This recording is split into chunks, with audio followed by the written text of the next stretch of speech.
მადლობა უფალს. მოდით დღევანდელ დღეს დავკითხოთ ღმერთის სიტყვა, თქვენ შეგიძლიათ გადაშოვოთ საღვთო წერილი, ჩვენ წასაკითხი ადგილი იქნება იოანეს სახარებიდან, მე-16 თავი. რამდენიმე ადგილს ავკითხავ ამ თავიდან. იოანეს სახარების მე-16 თავიდან წავკითხავ პირველ მოგს, მე-4 მოგს და 33 მოგს. პირველი მოხლი იოანეს სახარების მე-16 თავიდან. ჩვენო უფალმა იესო ქრისტემ მიწიერი მსახურების დროს თავის მოწაფეებთან ყოფნის პერიოდში განაცხადა. ეს ყველაფერი გელაპარაკეთ, რათა არ დაბრკოლდეთ. შემდგომ ვკითხულობ მე-4 მოხლის. ეს გელაპარაკეთ, რათა როცა მოვა ჟამი, გაიხსენოთ, რომ მე გითხარით. ეს არ მithქვავს თავიდანვე, რადგან თქვენთან ვიყავ. და 33 მოხლი. ეს იმიტომ გითხარით, რომ შვიდობა გქონდეთ ჩემში. სოფელში გასაჭირი გექნებოდ, მაგრამ გამაგდით მე ვძლიე სოფელს. საკითხული ადგილიდან ჩვენ შეიძლება ვისაუბროთ შემდეგი რამ. პირველი, რომ ჩვენი მოწმუნეების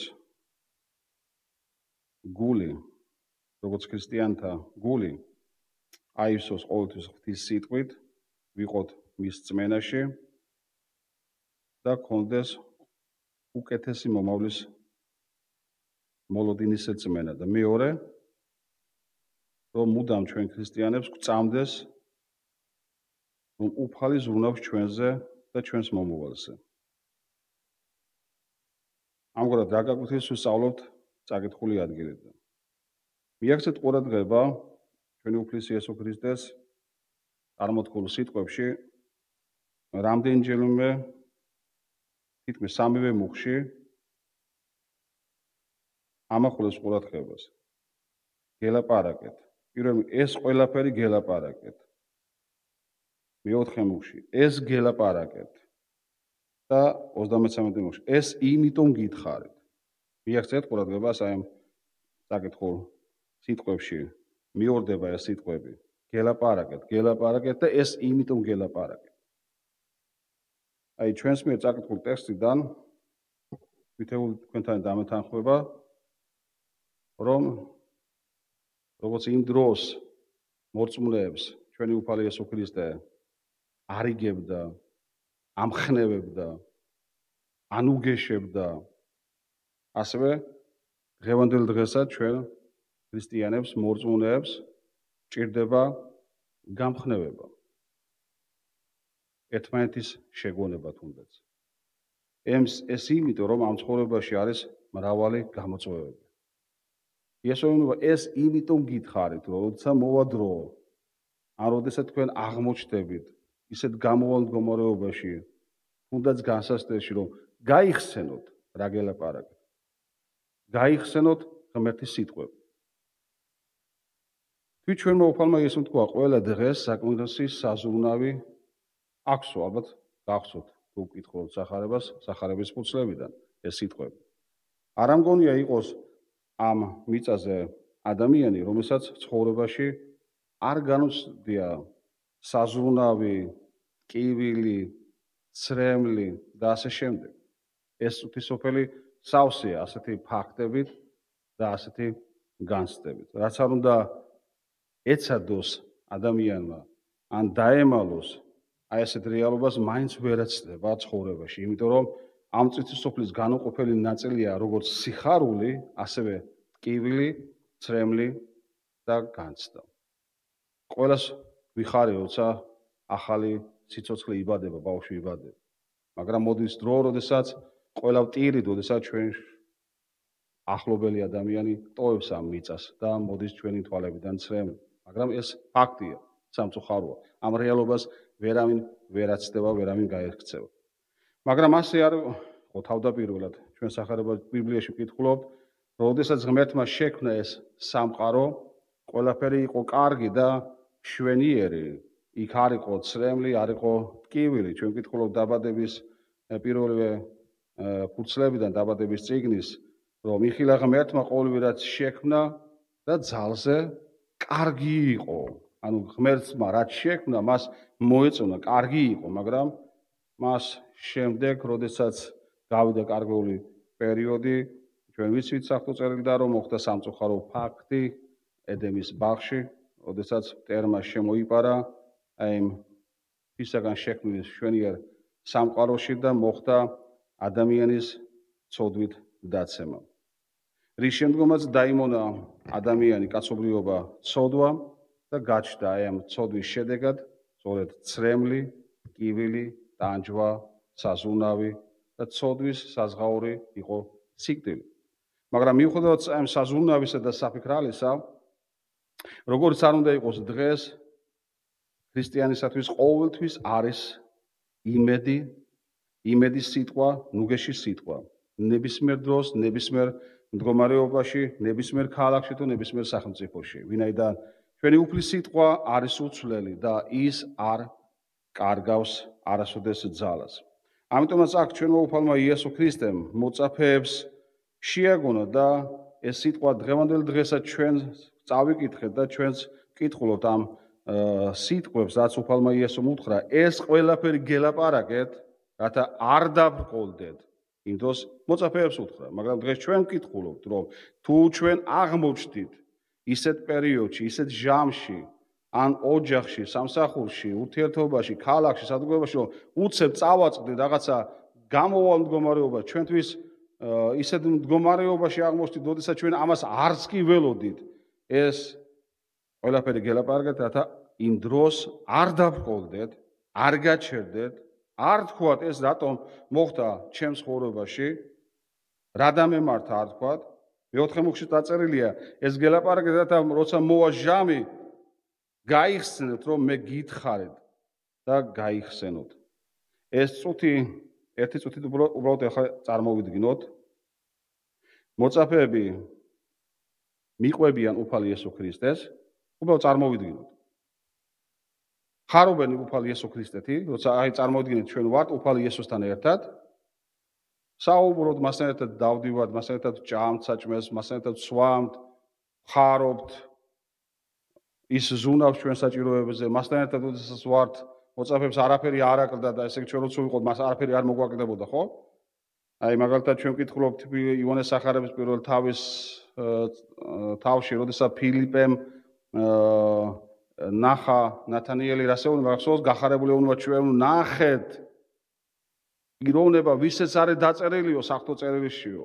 ვისაც წინასწარმეტყველებდაო მოსეო და წინასწარმეტყველო იესო, იოსების ძე, ნაზარეთიდანო და გახარებული იყვნენ, რომ ჩვენ აღმოვაჩინეთ ის პიროვნება, რომელზეც დაწერილია წმინდა წერილში. და აი მოწაფეებთან ერთად შეკრებილები არიან და ხედავდნენ, რომ იესო როგორ კურნავს ავადმყოფებს, იესო როგორ ანთავისუფლებს შეპყრობილებს, იესო როგორ უხელს თვალებს ბრმებს, იესო როგორ კურნავს კეთროვნებს. გაოცებულები არიან მოწაფეები, ხედავენ ამ საოცრებებს და თქვენაც და მეც ალბათ გაოცებული ვიქნებით, ხო, გახარებული, აღთვალებული, რომ ჩვენ ვიმყოფებით ისეთ პიროვნებებს და რომელზეც ლაპარაკობდა წმინდა წინასწარმეტყველური წიგნები, რომელზეც ლაპარაკობდა მოსე და მიგვითითებს, რომ ეს არის ჭეშმარიტი მესია და მასთან ერთად ვართ, რომ ის ზრუნავს, მასთან ერთად როცა გვაქვს, არ გვაკლდება არ საჭმელი, არ სასმელი და ასე შემდეგ. და ამ დროს იესო ეუბნება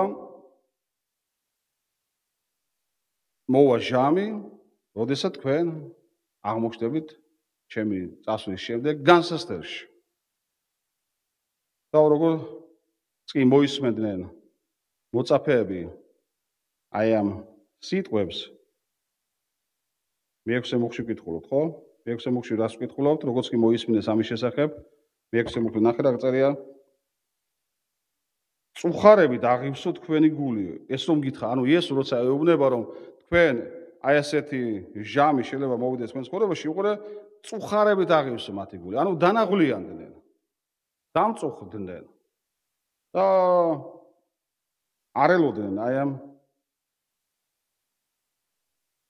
სიტყვას ქრისტესთან, იმიტომ მათ ეგონათ რომ ქრისტესთან ერთად თუ იწმუნებდნენ ქრისტეს, მათი ცხოვრებასიო ყველაფერი იევარდებით იქნებოდა მოფანილი.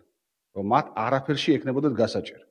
მაგრამ იესომ უთხრა იქვე მოწაფეებს რომ მოვა დრო შეიძლება აღმოჩნდეთ თქვენ განსასწრებში და როცა განსასწრებში აღმოჩნდეთ არ დაგავიწყდეთ ეს სიტყვები რაც მე გელაპარაკეთ. არ თქვათ მე ეს რატო დამემართა. არ თქვათ ეს რატო მოხდა ჩემს ცხოვრებაში.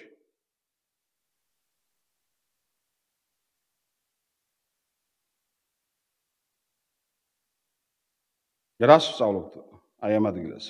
აქ უფალი გვასწავლის რომ როცა მოვა დრო და ჟამი ცხოვრებაში და თუ ჩვენთვის გაუგებარ განსასწრებში აღმოჩნდით ან თუნდაც ადამიანმა იმ განსასწრების გამო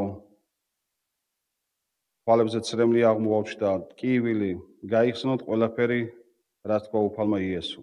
არ დავყოლდეთ და არ დაკარგოთ ქრისტეს წმენა. გქონდეთ შვიდობა და დარჩით უფლის იესო ქრისტეს წმენაში.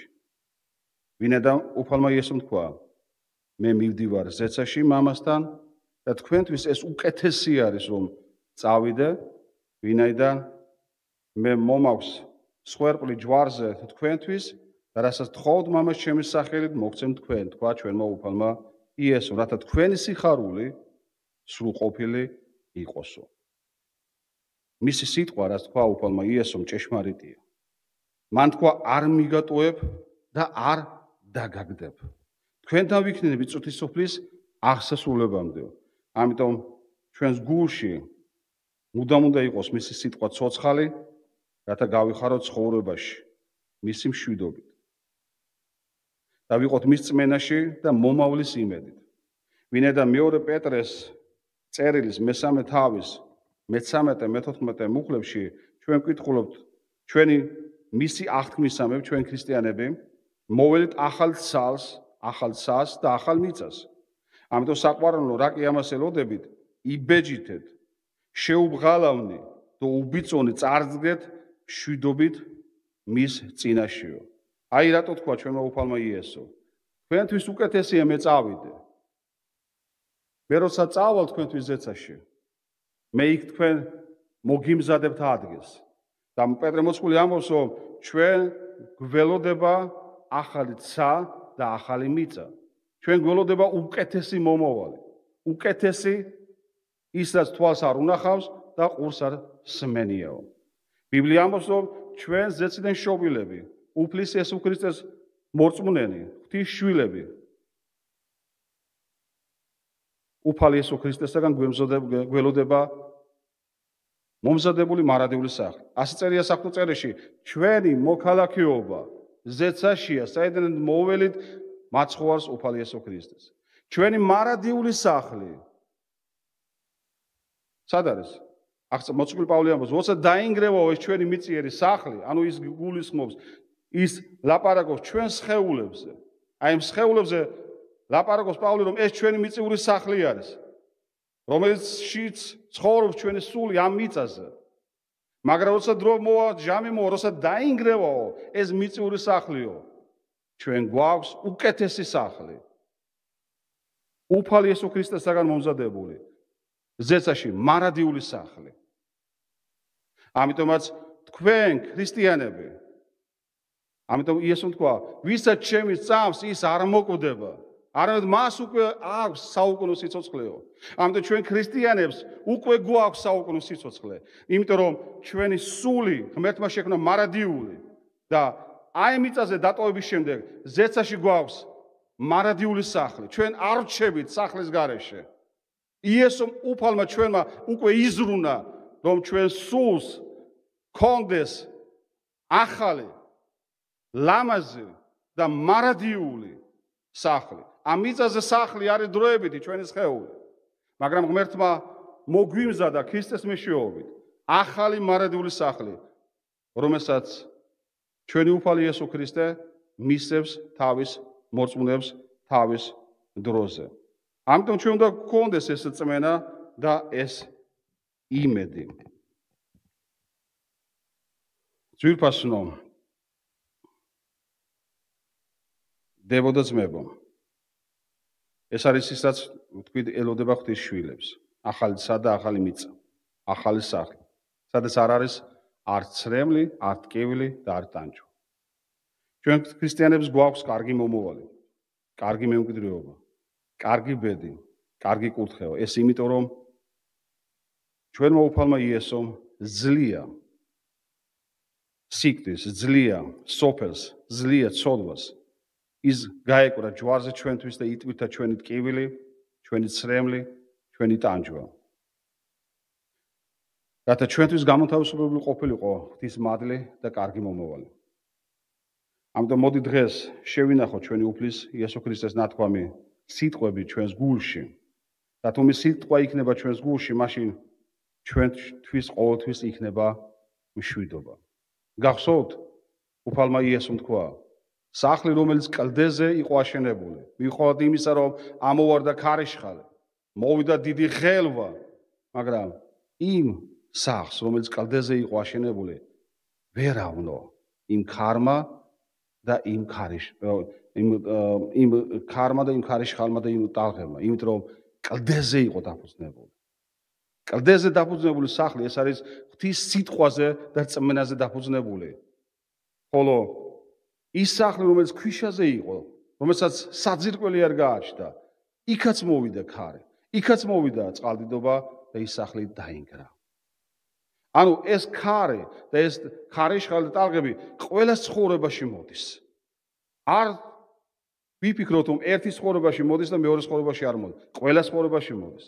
მაგრამ თუ ჩვენში იქნება ღმერთის სიტყვა და ღმერთის სიტყვაზე იქნება დაფუძნებული ჩვენი რწმენა, მაშინ ჩვენ ვიდგებით ურყევნი, მტკიცენი და ვერაფერი დაგვაბყოლებს. ჩვენი სახლი იქნება დაუზიანებელი. ბიბლია გვასწავლის, რომ ადამიანი მისი ბაგის ნაყოფით იკვებება, ანუ ივსება, იმით, რასაც ლაპარაკობს, რითით ვავსებ ჩვენს გულებს. რწმენით, ეჭვებით, ცრემლებით, უიმედობით, თუ ღვთის სიტყვით. თუ შევხედავთ აბრაამის ცხოვრებას, მიუხედავად ცხოვრებაში მრავალჯერ მოუწია მას განსასწრების გავლა, მის გულში ყოველთვის იყო ღმერთის სიტყვა და ამიტომაც აბრაამს საღვთო წერილში ეწოდება რწმენის მამაკაცი. გახსოვთ, ღმერთმა დაელაპარაკა და დაიმედდა აბრაამი ღვთის სიტყვაზე, როცა დაიმედებული იყო ღმერთის სიტყვაზე, როდესაც მან მოისმინა ღმერთის სიტყვა, რომ მას ეყოლებოდა შვილის და შთამომავლობა მისი გამრავლდებოდა, ხო? ამის შემდგომ რას აკეთებს აბრაამი? ის ცვლის თავის საუბარს და ის ამბობს, ამიერიდან ჩემი სახელი არის აბრაამი, არამედ აბრაამი. გახსოვთ ეს ადგილი? რაც ნიშნავს მრავალი ერის მამას. გალატეთა 3:7-ში ვკითხულობთ ამის შესახებ. ამიტომ გაიგეთ, რომ ვინც წმენისაგან არიან, აბრაამის შვილები არიან. ხედავთ, ვინც წმენისაგან არიან, აბრაამის შვილები არიან. ანუ აბრაამის მსგავსად მოქმედებენ. მორწმუნეები აბრაამთან ერთად იკურთხებიან. ამიტომ ღმერთი არაფერში არ არის შეზღუდული. ის ყველგანყოფელი, ყოვლის შემძლე ღმერთია. როგორც ჩვენ ვკითხულობთ, უფალი იესო ქრისტე გულში დღეს და უკუნისამდე უცვლელია. ის სრულად აკონტროლებს და მართავს. მისი სიტყვა ამბობს, რომ ის ზუნავს ჩვენს და ჩვენს მომავალზეო.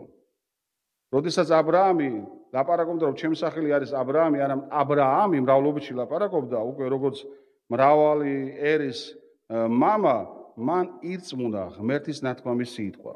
ამდენ როცა ღმერთის სიტყვა გეუბნება, რომ შენ ღმერთის შვილი ხარ, შენ გამოსყიდული ხარ, ღმერთისათვის ძვირფასი ჭურჭელი ხარ, რომ შენ მომავალში გელოდება ღვთისზეციური სახლი, მემკვიდრეობა, მოქალაქეობა შენი ზეცაშია, ეს მიუხედავად იმისა, რომ შენ ვერ ხედავ აქ მიზეზზე, ირწმუნე და აღიარე შენი ბაგეებით.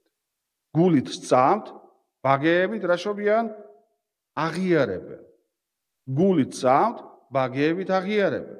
ამიტომ ღმერთის სიტყვა, როცა ლაპარაკობს, შენ გულით უნდა ირწმუნო და შენ ბაგეებით აღიარო ეს. იზრუნავს ჩვენს სიცოცხლეზე და იზრუნავს ჩვენს მომავალზე. ამიტომ აი ამ წაკითხული ადგილ სწავლობთ რომ ჩვენი გული აივსოს ღვთის სიტყვით, ვიყოთ უფლის იესო ქრისტეს რწმენაში და უკეთესი მომავლის მოლოდინში. და მეორე, წამდეს უფალი იესო ქრისტეს ზრუნავს ჩვენზე და ჩვენს მომავალზე. ვინაიდან თუ არც ერთი ბეღურა არ არის დავიწყებული ღმერთის წინაშე, მით უმეტეს არც ერთი თქვენთაგანი არ არის დავიწყებული. ის ზრუნავს თქვენზე და ის ხედავს თქვენს ცხოვრებაზე. იესომ თქვენ ეს ყველაფერი ვილაპარაკე და გითხარით, რათა გქონდეთ თქვენ ჩემი რწმენა. ამიტომაც ჩვენ ყოველთვის მადლობა უნდა უთხრათ ღმერთს მისი ზრუნველი მადლისათვის.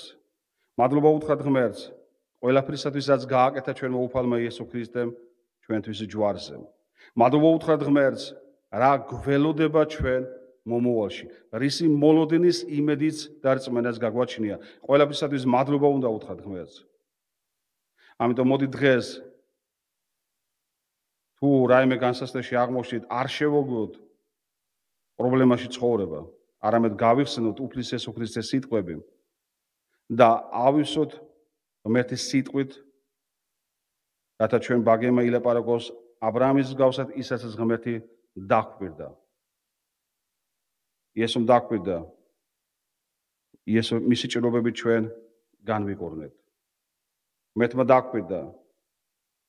ის ზრუნავს ჩვენზე და გადავცეთ მისი საჭიროებები და ის აღავსებს ჩვენს საჭიროებებს მისი სინდისამებ ქრისტე იესოში დიდებით.